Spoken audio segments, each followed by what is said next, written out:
Prisão temporária. É uma das formas de prisão processual, prisão de natureza cautelar, que está mais em voga, vamos assim dizer, levando em consideração as hipóteses que admitem, levando em consideração a gravidade que exige a sua incidência, levando em consideração a defesa da sociedade, levando em consideração a necessidade de instrução criminal, levando em consideração os crimes contra a ordem tributária, a ordem econômica, levando em consideração violência doméstica, dentre outros fatores.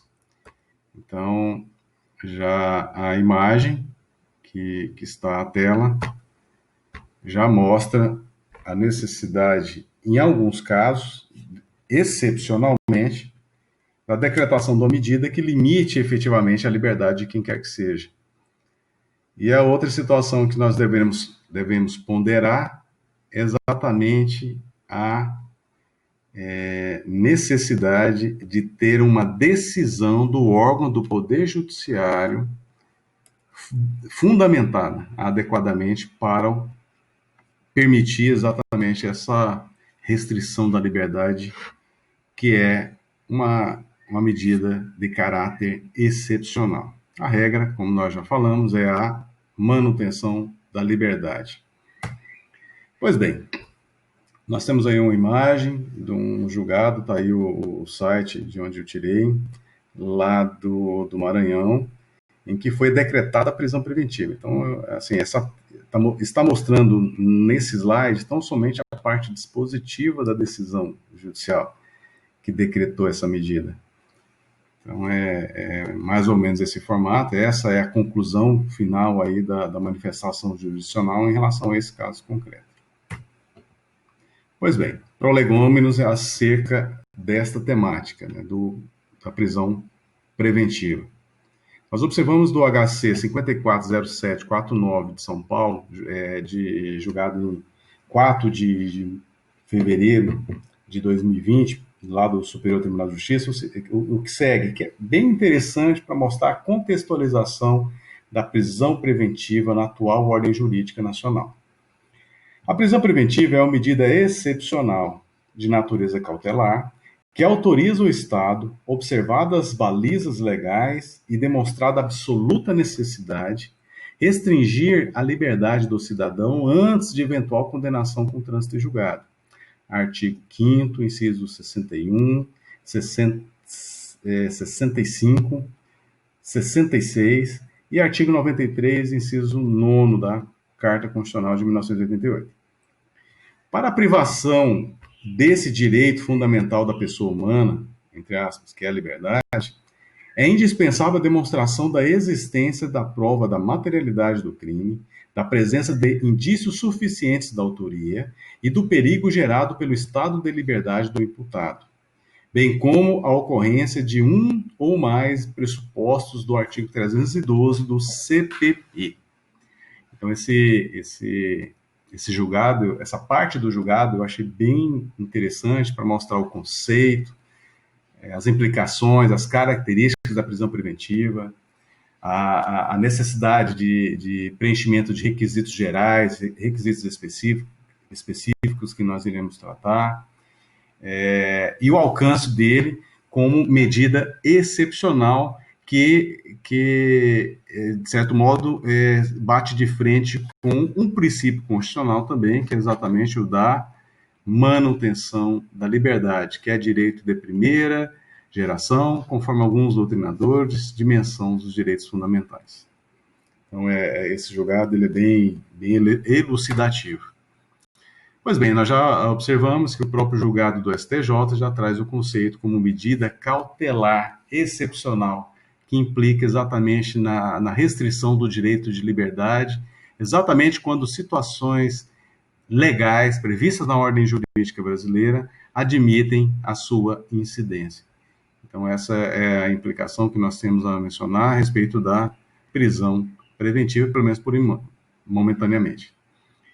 Uma característica importante dela, como nós já falamos, é exatamente a da excepcionalidade. Então, quando não é possível aplicar outra medida diversa da prisão, efetivamente, como as medidas cautelares, é necessário exatamente excluir a possibilidade dessas outras medidas para, não tendo outro jeito, o órgão do Poder Judiciário, fundamentadamente, decidir aí pela prisão preventiva.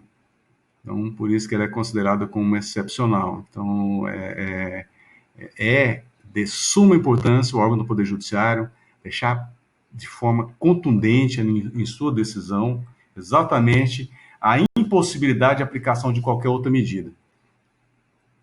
Pois bem, legitimados para pedir, para requerer, para solicitar ao órgão do Poder Judiciário a decretação dessa medida. Então, nós temos aí, primeiro, o Ministério Público ou o querelante, conforme o caso, nas ações penais privadas, e nós temos também o assistente de acusação.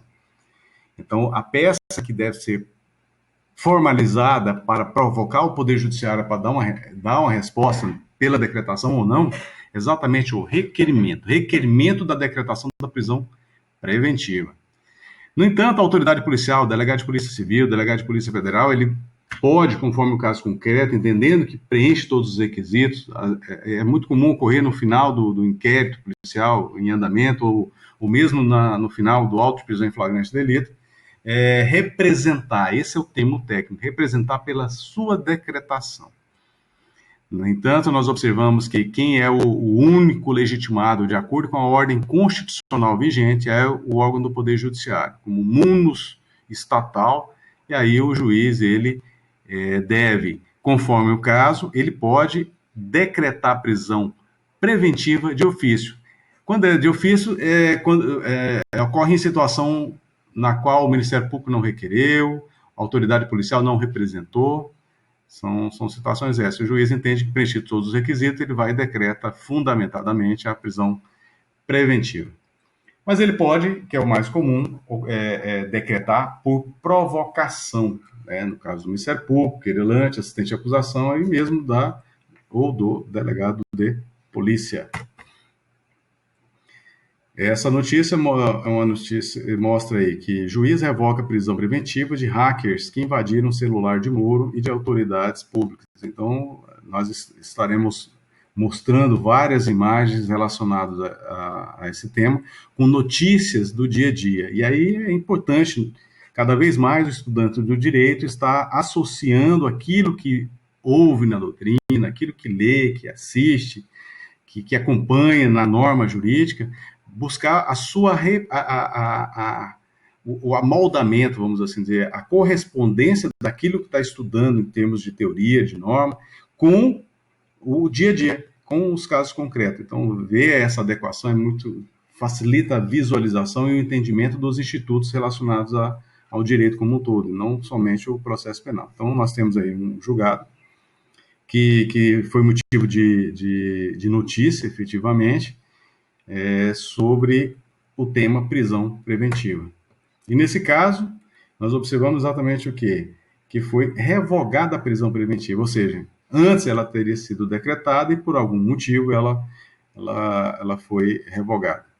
Eu não li o motivo, então, mas é só para mostrar realmente a correspondência desse instituto com a notícia do dia a dia.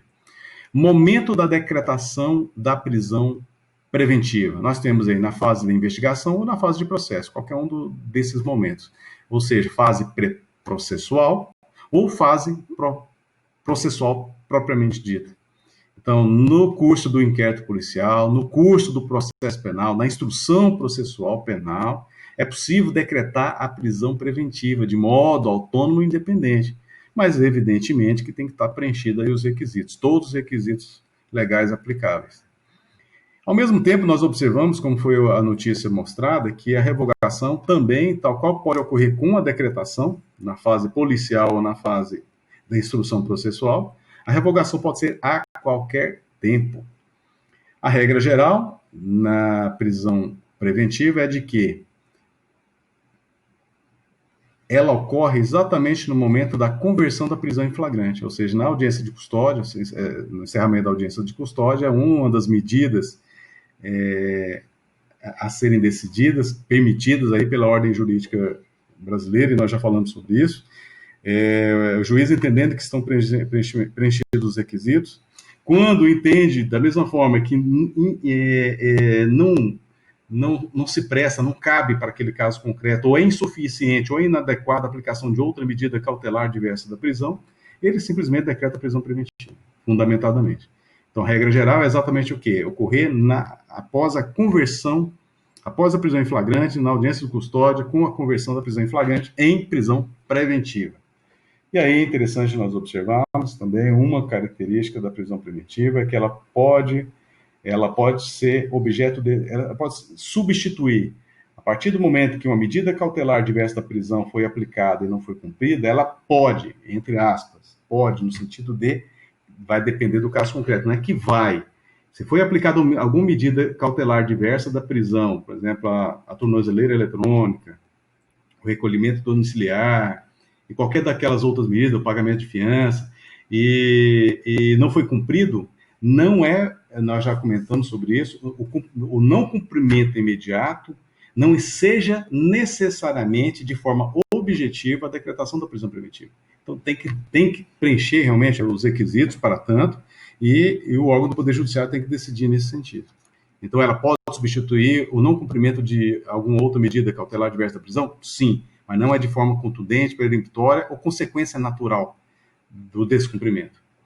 Vai depender do caso concreto, do contexto, da situação que foi objeto de violação e não é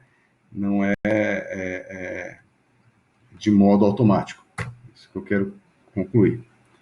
Não incidência da prisão preventiva. Então, nós observamos que a própria norma processual penal textualmente estabelece que, nos casos do artigo 23 do Código Penal Brasileiro, que fala da legítima defesa, estado de necessidade, estrito cumprimento do dever legal e exercício regular de direito, não se aplicaria a decretação da prisão preventiva. Ou seja, em benefício daquele que agiu, pelo menos naquele momento, acobertado por alguma excludente de antijuridicidade ou de ilicitude do fato.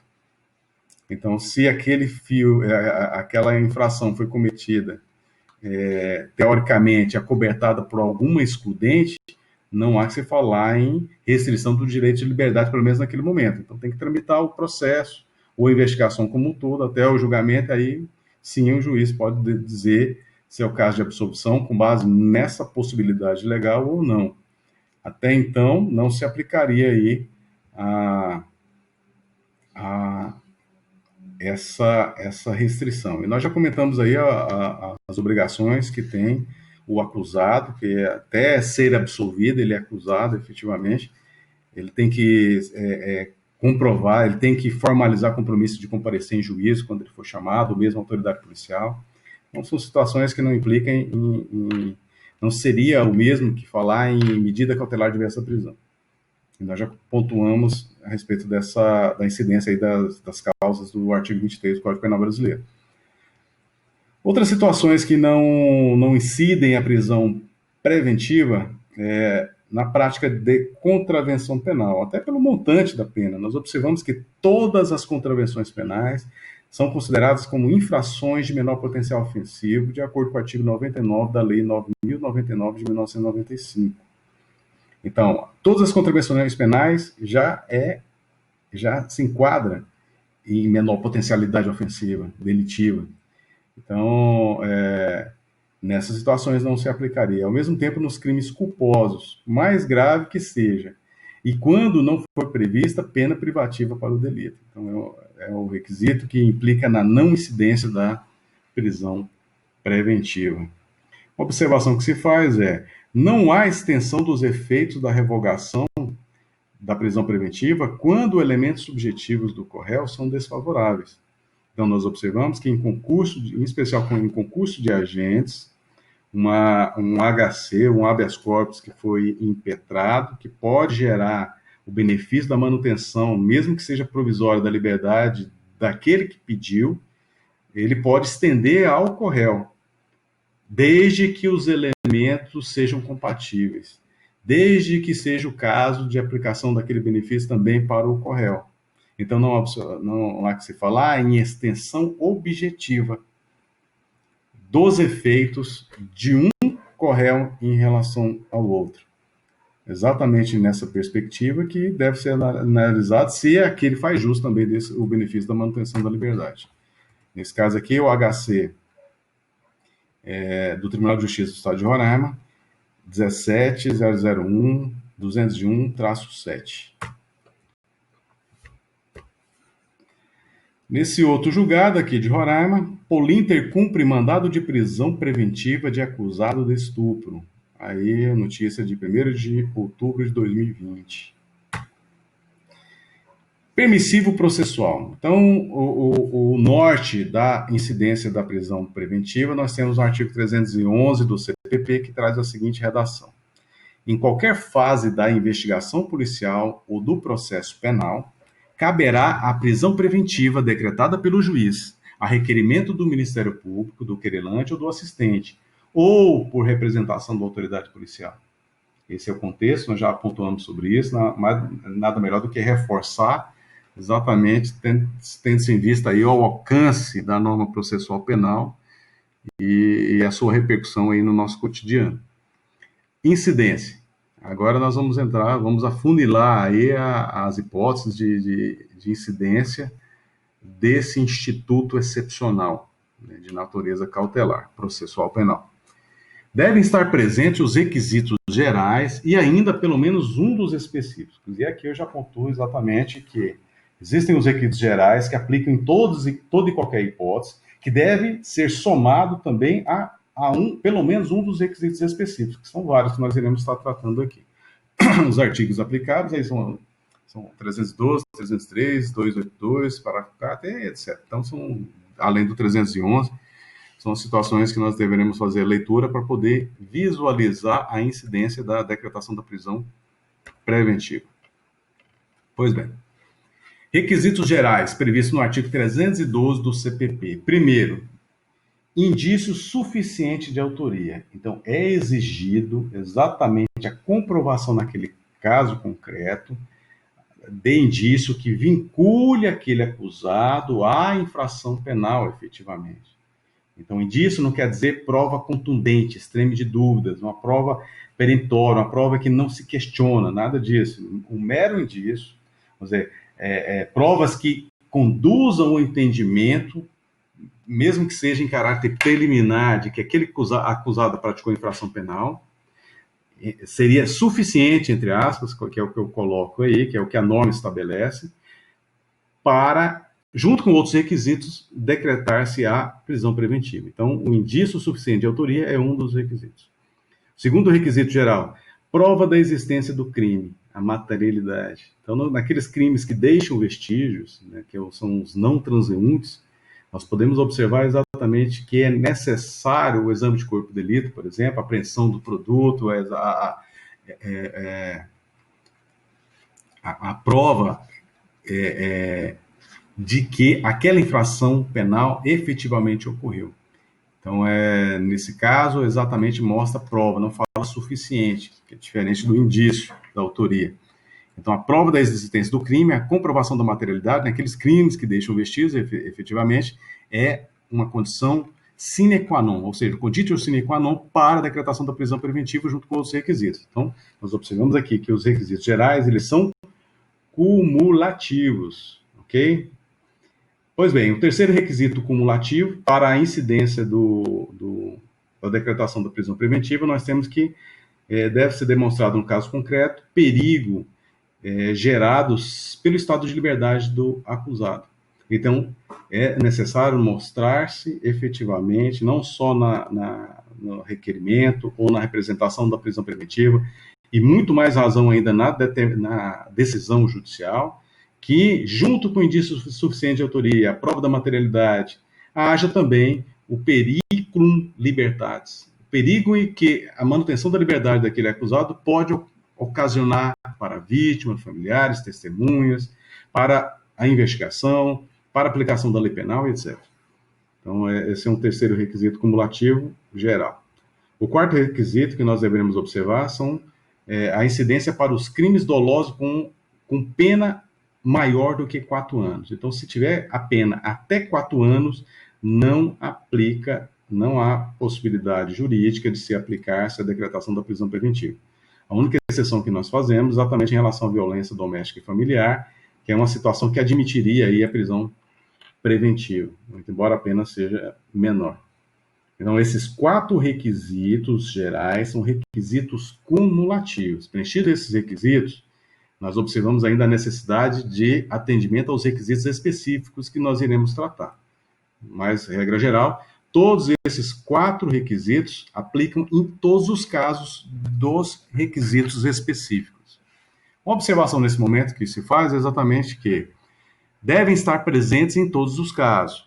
A segunda observação, que o primeiro e o segundo, ou seja, o primeiro requisito, que é o indício suficiente de autoria, e a prova da existência do crime, demonstram um fumus commissi delicti, que é exatamente a caracterização, autoria e materialidade para poder-se imputar responsabilidade contra quem quer que seja. Mas, como nós observamos, só o primeiro e o segundo não bastam. Tem que estar comprovado o terceiro e o quarto também. E aí uma notícia de Rondônia, de 2 de outubro de 2020, fala que o relator afasta prisão preventiva. Quando fala relator, já leia-se, é um tribunal de justiça lá do estado. Relator afasta prisão preventiva fundamentada apenas na reprovabilidade do crime. O acusado foi preso em casa no dia 20 de março porque manteria no local produtos destinados ao cultivo de maconha. Então, nessa situação, só a reprovabilidade do crime, vamos dizer, o grau de insatisfação social da infração penal perpetrada não é suficiente para ensejar a decretação da prisão preventiva. Por quê? Porque precisa de outros requisitos aí complementares para tanto. E como é que fica na situação do concurso de crimes e crime continuado, né? Artigo 69 a 71 do Código Penal Brasileiro. A súmula 723 do STF estabelece que não se admite a suspensão condicional do processo por crime continuado, se a soma da pena mínima da infração mais grave, com um aumento mínimo de 1/6, for superior a 1 ano. A súmula 243 do STJ, por sua vez, diz: o benefício da suspensão do processo não é aplicável em relação às infrações penais cometidas em concurso material, concurso formal ou continuidade delitiva, quando a pena mínima combinada seja pelo somatório, seja pela incidência da majorante, ultrapassar o limite de 1 ano. Então, essas 2 súmulas tratam da suspensão condicional do processo.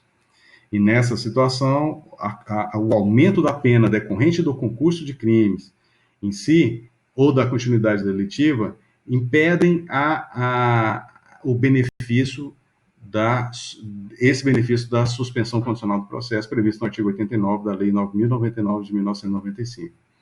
Então, a partir dessa leitura, se faz uma outra interpretação para poder viabilizar ou não a decretação da prisão preventiva, se, no caso do concurso de crimes formal, concurso de crimes material, continuidade delitiva, o aumento da pena ou somatórios da pena for superior a 4 anos. Então, se for até 4 anos, não, mas se for superior a 4 anos, pode, teoricamente, preenchendo outros requisitos, admitir-se a decretação da prisão preventiva. Então, esse ponto é muito importante nós destacarmos. Nessa outra notícia, o Ministério Público decreta prisão preventiva para 14 homens acusados de burlar pessoas através de falsos perfis no Facebook. E aí eu não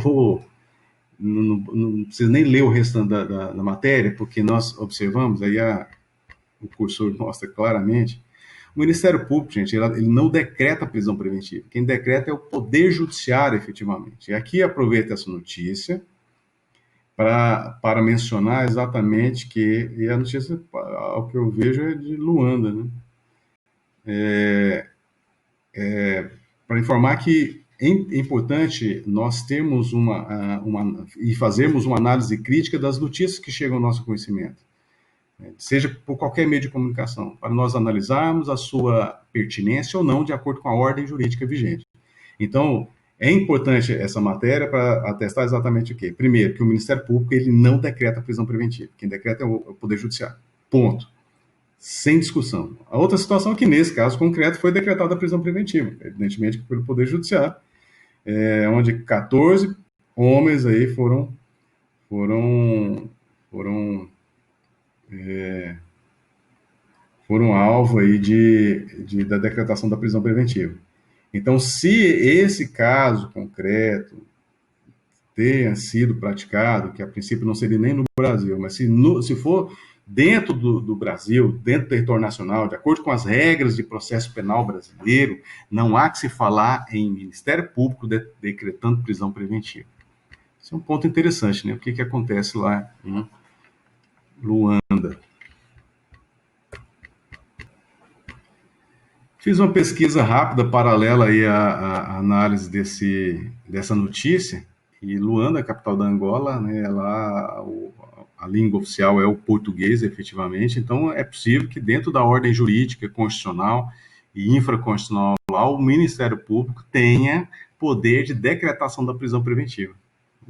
Interessante. Mas é isso, a nossa ordem jurídica nacional não admite. Requisitos específicos. Então, nós falamos dos requisitos gerais, agora nós estamos falando dos requisitos específicos. Então, tem que somar os requisitos gerais, todos eles, conjuntamente, os 4 requisitos, mais pelo menos um dos requisitos específicos. Então, mas os requisitos específicos poderão ser cumulativos? Sim, poderão ser cumulativos. Quais são eles? Garantia da ordem pública, conveniência da instrução criminal, garantia da futura aplicação da lei penal ou, por isso que eu fiz esse destaque, garantia da ordem econômica. Então, esses são os requisitos específicos. Nós iremos tratar de cada um pormenorizadamente. Pois bem, garantia da ordem pública. Qual é a implicação disso? Né? Garantia da ordem pública, para ensejar a decretação da prisão preventiva, tem que envolver implicitamente o clamor popular em relação à prática daquela infração penal, daquelas infrações penais. Então, é uma situação contundente a mobilizar a sociedade, uma insatisfação em relação à prática de crimes, e é isso. Pois bem, algumas situações que eu pontuo também para exemplificar essa modalidade, esse requisito específico ela ser necessária devido à periculosidade do agente. É uma condição, não única, mas uma condição que demonstra exatamente que poderia ser o caso de envolver a garantia da ordem pública, o cerceamento da liberdade daquele acusado ou daqueles acusados. Como também interromper ou diminuir a atuação de integrantes de organização criminosa. É o recurso ordinário em habeas corpus 119.133 de Rondônia, lá do Superior Tribunal de Justiça, julgado em 15 de setembro de 2020. Então, essa situação também ela é demonstrativa da periculosidade dos agentes ao ponto de ensejar e caracterizar a garantia da ordem pública. Então, qualquer tipo de medida que possa limitar a continuidade da atuação criminosa, que se não for a prisão preventiva, ela ocorreria regularmente, então é justificável nesse contexto. Como também quando o agente ostentar maus antecedentes, reincidência, atos infracionais pretéritos, inquéritos ou mesmo ações penais em curso, porquanto tais circunstâncias denotam sua contumácia delitiva e, por via de consequência, sua periculosidade. Recurso em habeas corpus 100.992 de São Paulo, de 2019, e no mesmo sentido nós temos o HC julgado pelo Supremo Tribunal Federal 95.024 de 20 de fevereiro de 2009. Como a derradeira hipótese, também não é em rol exaustivo, vamos assim dizer, é o risco concreto de reiteração criminosa. Exatamente a ideia da garantia da ordem pública é o quê? Evitar essa reiteração criminosa. Tá? Aí o HC 58.11.69 do Distrito Federal, que é do Superior Tribunal de Justiça, muito embora não tenha colocado. 8 de setembro de 2020, esse julgado. Aí a notícia diz que mantida a prisão preventiva de 2 acusados de tráfico internacional de drogas para a garantia da ordem pública contra condutas criminosas, ou seja, visando evitar a reiteração da prática delas. e aí essa notícia vem a calhar aí, é de setembro de 2020. O outro requisito específico, alternativo, para a decretação da prisão preventiva é a conveniência da instrução criminal. Nesse ponto, nós temos exatamente o quê? Visa garantir a livre produção das provas, em especial em nível, seja em nível policial, seja em nível de instrução processual, lá no processo penal já em curso. Quando o acusado, por exemplo, forja ou elimina provas, ameaça testemunhas, vítimas, ou mata testemunhas, vítimas, etc., aí vai. São várias situações. E aí nós podemos apontar também o julgado recurso ordinário em habeas corpus do Superior Tribunal de Justiça, número 11.0216, do Ceará, de 5 de maio de 2020, que diz o seguinte, o trecho dele: ostentar diversas anotações criminais, bem como para a conveniência da instrução criminal, sobretudo em razão do risco concreto das investidas contra as testemunhas, encaminhadas ao programa de proteção. Essa é uma condição que autoriza aí o reconhecimento da conveniência para a instrução criminal. Nós devemos apontar nesse momento que é possível que um determinado caso concreto incida lá várias hipóteses, vários requisitos específicos para a decretação da prisão preventiva, e nesse caso me parece que incide também, além da conveniência da instrução criminal, a aplicação da lei penal e garantia da ordem pública. A última anotação desse slide, tratando desse requisito específico, fala de indícios de que os membros da associação vêm tentando dificultar as investigações, com possibilidade de estarem ocultando e ou destruindo provas. O HC 495490 do STJ, lá um julgado que vem de Pernambuco, de 10 de outubro de 2019. Então, nós observamos que, no caso da conveniência da instrução criminal, tem correlação com prova, efetivamente. Garantir, não vi uma notícia a respeito disso, mas nós temos outros aí para frente. Até porque eu já comentei que as causas, elas, às vezes, se acumulam dentro de um determinado caso concreto. O terceiro requisito específico, alternativo para a decretação da prisão preventiva é garantia da futura aplicação da lei penal. Isso quando há possibilidade de fuga do acusado ou ele já está foragido. Então, nós observamos dessa primeira anotação que o habeas corpus 562144 do Mato Grosso, de maio de 2020, o seguinte trecho: estar foragido até o presente momento. Então, estar foragido evita a garantia da futura da aplicação da lei penal, razão pela qual pode-se decretar prisão preventiva. E nós falamos que não isoladamente, tem que preencher os outros requisitos também, cumulativos. Os requisitos gerais, por exemplo. Membro relevante de organização criminosa especializada na prática de fraudes bancárias, havendo fortes indícios obtidos por meio de interceptações telefônicas de que planejava evadir-se do país para a Europa, a fim de obstaculizar as investigações.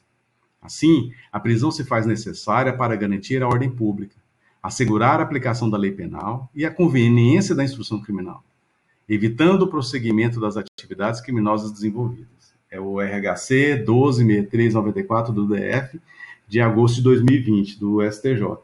Então, aí mostra de forma contundente a garantia da futura aplicação da lei penal e, ao mesmo tempo, a possibilidade de incidir vários requisitos específicos.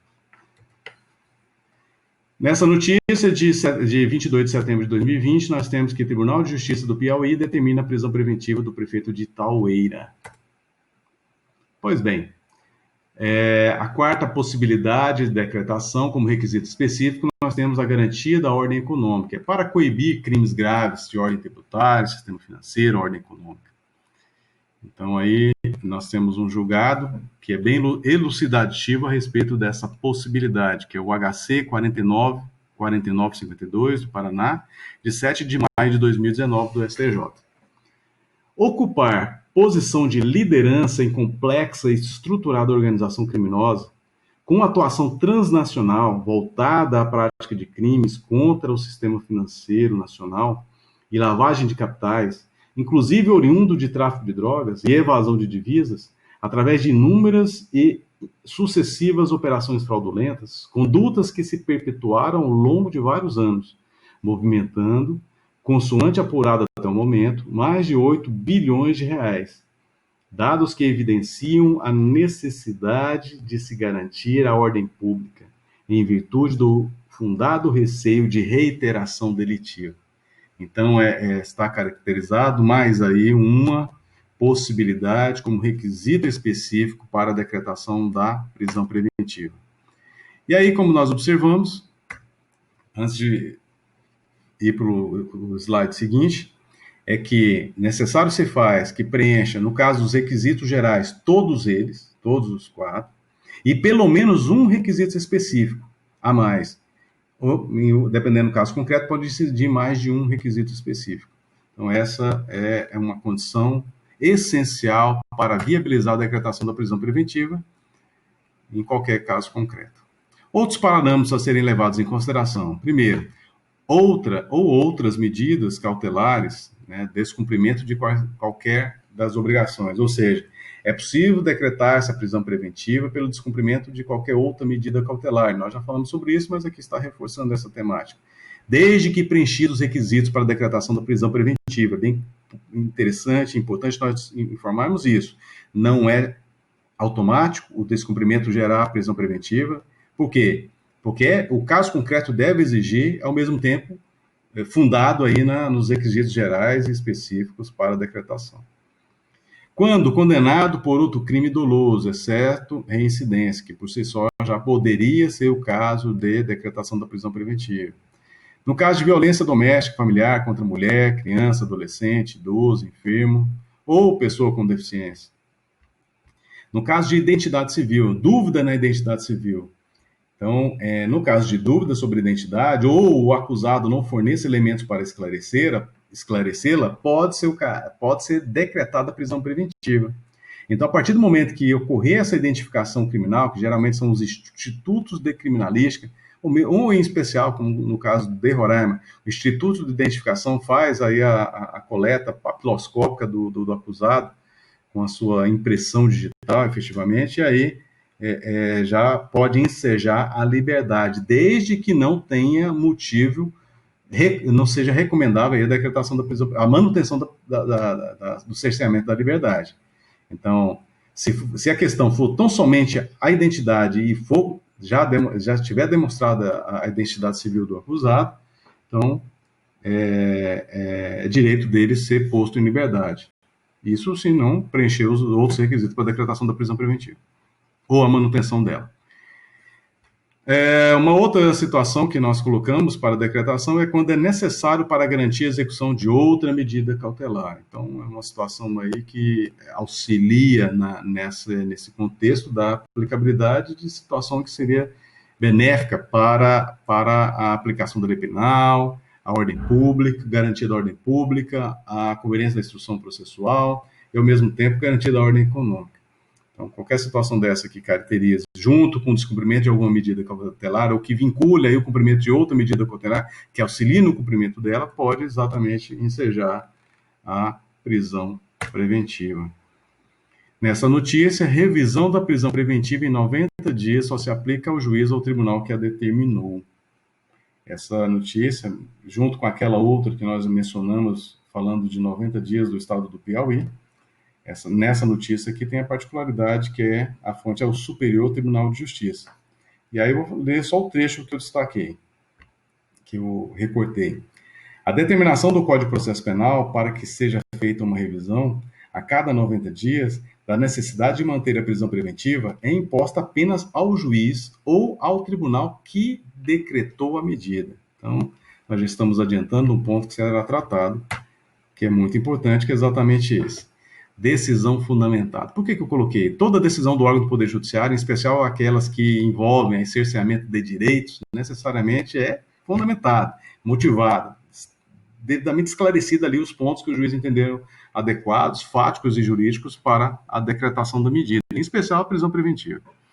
Então, o parágrafo 2º do artigo 315 do CPP reforçou a fundamentação, aduzindo não atender essa exigência, ou seja, mesmo no caso concreto, o órgão do Poder Judiciário pode, a título de fundamentação, decidir de um modo que a própria lei está entendendo que aquilo não seria fundamentação. E aí a decisão seria passível de ser corrigida em nível de recurso, por exemplo, em nível de habeas corpus, e são situações condenáveis. Inclusive, numa situação dessa, pode ensejar até abuso de autoridade. Nós já estudamos sobre abuso de autoridade praticado pelo órgão do Poder Judiciário.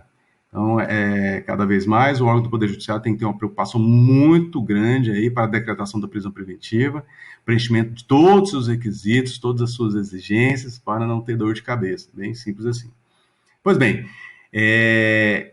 mesmo sendo decidido, mesmo tendo decretado a prisão preventiva, não há que se falar em decisão fundamentada se o juiz limitar-se, ou o desembargador, no caso dos órgãos, ou dos órgãos do Poder Judiciário, né, em nível de superiores, vamos dizer, os colegiados, se limitar à indicação, reprodução e ou paráfrase de ato normativo, sem explicar a relação com a causa. Então, se vai fazer indicação, reprodução de qualquer ato normativo, ou mesmo um paralelo do ato normativo necessário, se faz exatamente o quê? Qual é a lógica daquele ato normativo de se reportar aquela redação do dispositivo legal com o caso concreto. Então, só juntar por juntar não é suficiente. Outra situação é empregar conceitos jurídicos indeterminados sem explicar motivo concreto, ou seja, tem que ser algo que vá auxiliar aí na construção da ideia da necessidade da decretação da prisão preventiva. Então, algo muito aberto, solto, para justificar por si só a prisão, não é considerado ilegal. Decidir com base em motivos genéricos, que justificariam qualquer decisão, ou seja, pegar um jargão geral, pegar um modelo de decretação da prisão preventiva, um modelo de decisão nesse sentido e aplicar para todos os outros casos. Bem simples assim, situações genéricas que cada caso poderia ser aplicado naquele contexto. Então, situação como essa caracterizaria um vício na fundamentação. A outra situação que nós comentamos é não enfrentar todos os argumentos deduzidos capazes de, em tese, infirmar sua conclusão. Ou seja, argumentos deduzidos por quem? Em especial, pelo acusado, o seu assistente jurídico.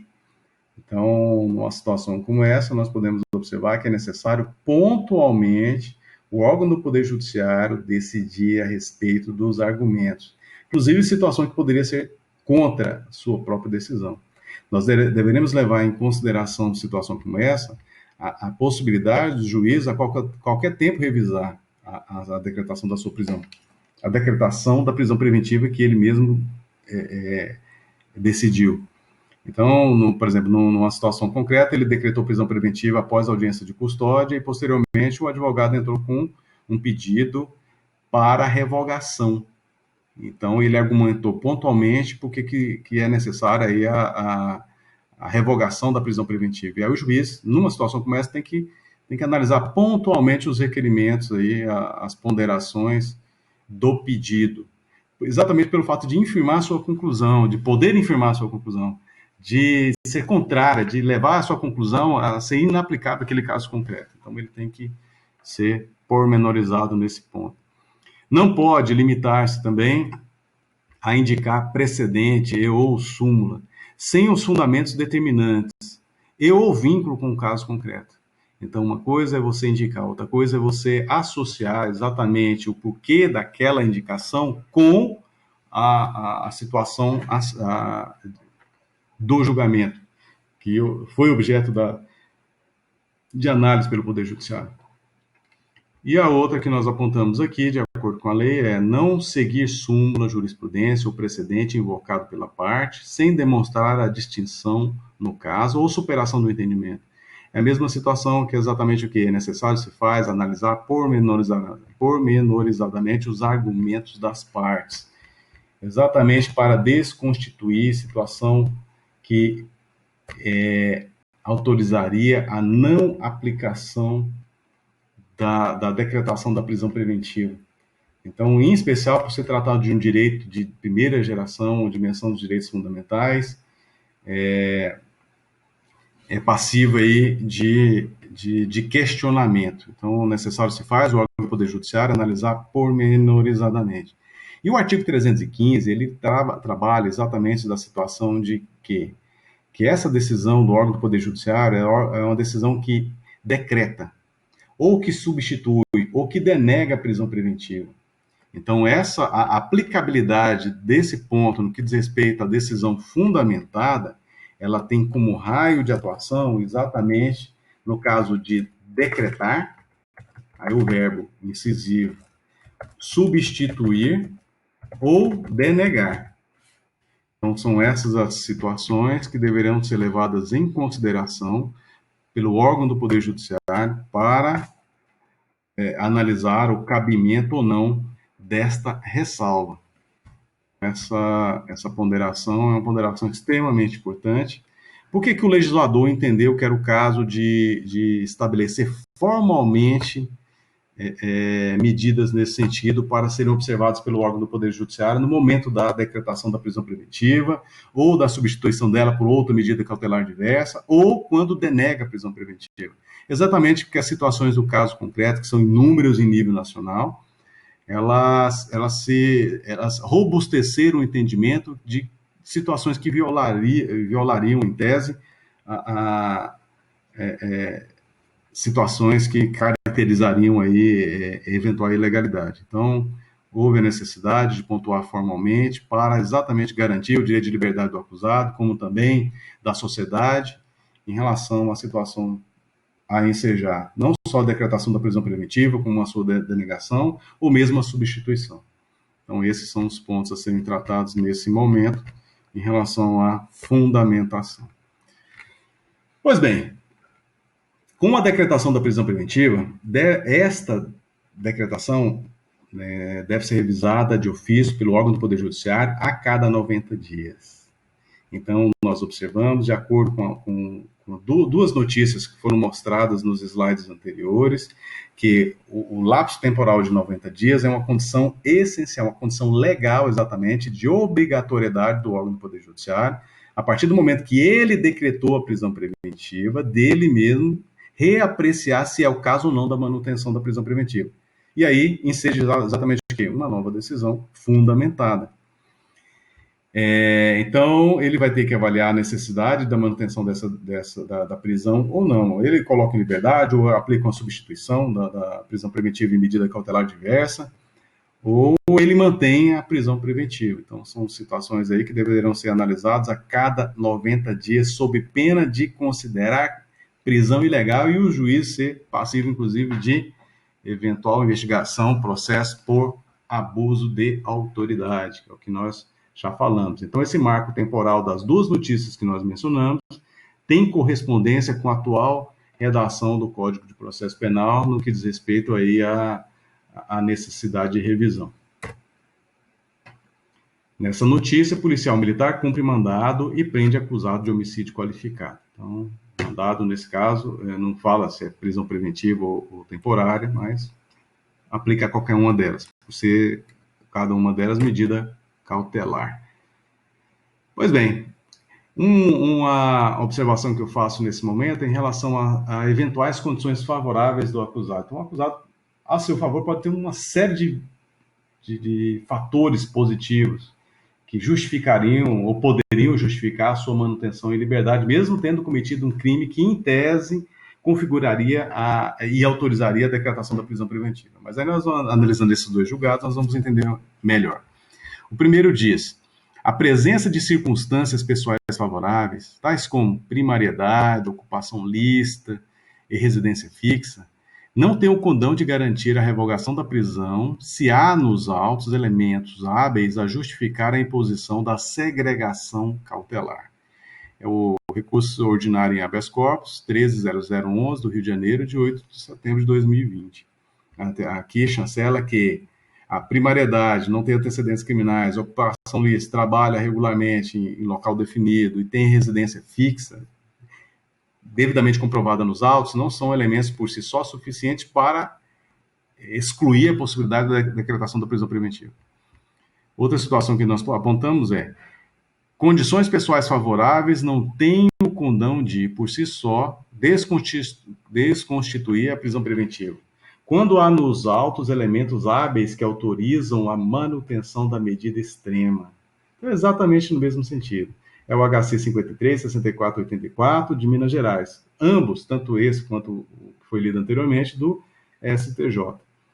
Então, é importante nós observarmos que essa ponderação é uma ponderação aplicável no Brasil como um todo, que as condições pessoais favoráveis ao acusado não são suficientes por si só para evitar a medida cautelar extrema, que é a prisão temporária. Ok? Situações relacionadas a coronavírus. Aí nós temos um julgado que muito esclarecedor a respeito desse tema, que é o HC 581169 do DF, julgada em 8 de setembro de 2020, do STJ, né? A crise do novo coronavírus deve ser sempre levada em conta na análise de pleitos de libertação de presos, mas, ineludivelmente, não é um passe livre para a liberação de todos, pois ainda persiste o direito da coletividade em ver preservada a paz social, a qual não se desvincula da ideia de que o sistema de justiça penal há de ser efetivo, de sorte a não desproteger a coletividade contra os ataques mais graves aos bens juridicamente tutelados na norma penal. Condições pessoais favoráveis não têm, em princípio, o condão de, isoladamente, revogar a prisão cautelar, se há nos autos elementos suficientes a demonstrar sua necessidade, como na espécie, não se revelando suficientes as medidas previstas no artigo 309 do CPP. Então, é uma notícia bem atual que trata aí do coronavírus e da necessidade da junção de elementos e de situações que permitiriam a manutenção da liberdade. Então, por si só, a crise do novo coronavírus não seria elemento contundente para ensejar a liberdade provisória, contrário à prisão preventiva. Naquela notícia que tratou lá do estado do Piauí com a liberdade de mais de 900 presos, então o órgão do Poder Judiciário entendeu exatamente que era o caso da aplicação daquele benefício para os crimes que foram apenados aí, estavam em regime semiaberto. Então, só analisando o caso concreto para entender a lógica lá daquele julgamento. Então, nós observamos, por esse ponto que é a jurisprudência do STJ, o coronavírus por si só não é um salvo-conduto para livrar aí da aplicação da segregação cautelar, que é a prisão preventiva. Ok? Então é isso por enquanto.